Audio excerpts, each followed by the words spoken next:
You suck, and whatever you do, you will always be a failure. Oh wow, you're really mean. Go away. You still suck, I'm still here. Go away. Why won't you go away? Well, it's a little bit hard to get rid of me when I am you and you are me. Well, I'm just gonna shove you deep into the subconscious, maybe watch some YouTube to ignore you or something. Okay, that's not very effective to do because if you shove it really far, it manifests as your dark side, your shadow, and if you do that long enough, it causes a lot of issues like self-sabotaging or you just become a really unhappy human being. Who the heck are you? I'm your higher self. The all-wise and knowing higher self? Well, kinda, if you put it that way. Well, since you are all high and mighty, can you just tell me how to get rid of that guy there? Well, get rid isn't exactly the right word. Maybe accepting would be a better word. Ew, why would I accept him? Yeah, he is just a bad person. I don't like him. See? Okay, because he is still you, you are still him, and underneath those criticisms is the unresolved stuff that you have. What unresolved stuff? I have quite a peaceful life. Well, who does he remind you of? A only? Where's your A plus? We are Asian, not Bayesian. Oh my god, I didn't know it came from there. Yep, the voices in our head, they all come from somewhere. Okay, I don't like him. How do I accept him to get rid of him right now? Well, for that to happen, you kind of need to accept and love him unconditionally instead of wanting to get rid of him. Okay, fine, I'll do it. Okay, you know, like, I accept you. Yeah, I mean, I forgive you and yeah, I accept you. Whoa, why is he a baby now? Well, typically after we accept ourselves, we get to see ourselves as that, young, innocent, pure person again, like inner child stuff. But why is it a picture of me touching a candle on a cake? Well, you didn't take that many pictures when you were younger, so... Oh wow, he's crying. Yeah, what do you feel?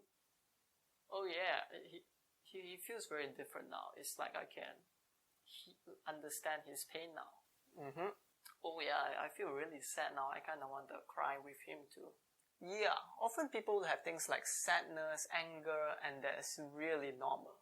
Just let those emotions pass. Oh, okay, so I cry now? Okay, but you know what? Let's pretend that you are done crying because we are on the camera and we don't want our audience waiting.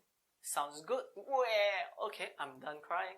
Well, the next step after you forgive and let go is to integrate and create new practice for yourself. Oh, like in my case, I kind of wanted some acknowledgement of the things I have done, so I just acknowledge myself. Yeah, that will really help. Then the next step is start acknowledging what you are good at, since yours is about how you suck. Then the opposite of that is for you to find some evidence of what you have done great in, look at the mirror and maybe give yourself some affirmation, and also maybe surround yourself with supportive environment where people encourage you, or even get a coach or get a therapist yourself. All those would really help. So just give me some time, I'll get through these things. 3 hours later. Oh wow, after letting go of my emotion, coming to terms with what has happened, I gotta say you look very different now. Yeah, it feels good to be accepted because, I just wanted to help us. Yeah, I'm kinda seeing all these things right now, so I'm so sorry for how I treated you in the past. Yeah, I'm sorry, let's hug and make peace. Yeah, sure. Oh wait, you still suck. What? Oh, sorry, that's a bit like a mental habit, sometimes I still forget to be compassionate. Right, it's a process. We are still building habits, right? Yeah, it's a process that takes time. Hi there. I know this is an oversimplified version of how the whole coaching, healing, or the therapy process can go. Because at one point I was coaching my coachee, and then she was like, you know what, I created all of this in my life. I should be able to get my life under control. I just need to stop, doing all these things to myself. My thoughts on that is that I think that is okay frame. It's not wrong to view herself that way. But I think a more helpful lens to view herself is to really see that sometimes some of this inner critic, it comes from somewhere. And when we gain a little bit more understanding and insight of how that happens, we have a little bit more self-compassion for ourselves. Funny enough, that helps us to heal faster instead of that, like push through this kind of a lens that we view things. Now, before that, 2 thoughts. I know that this is a semi-joking style of a video. If we really want to do our inner work, definitely it needs to be a very safe space to be at.